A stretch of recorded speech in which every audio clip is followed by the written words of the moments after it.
I was just joking. I brought my own water, so let's leave it here. It comes in handy, I'm telling you. First of all, I am honored to be here for Ken. And I've known him now for a number of years. Obviously got to know him during his race in 2010. Let me just remind you about that for a second, in 2009. Because if you recall, in 2010, there was a dramatic shift in the political landscape in America.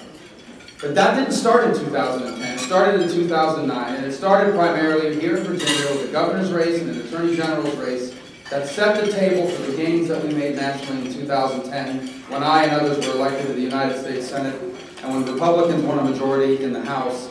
And I believe that that is what's happening hopefully again. And I want to remind you of that because what happens in Virginia has national consequence.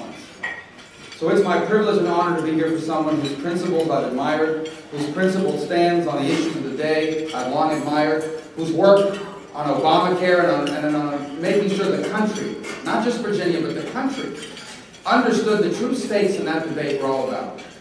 And that's why when I was asked to come here today, I was honored to do it, I'm proud to do it, and when I leave here today, I'll continue to do anything I can to ensure that the next governor of Virginia is Ken Cuccinelli.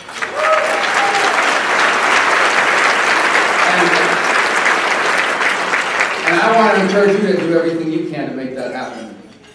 Let me tell you, these races are very rarely won on the things you see on television. They're won day to day, block by block, house by house, neighbor to neighbor, by convincing the people you live with and work with that what's at stake is truly important.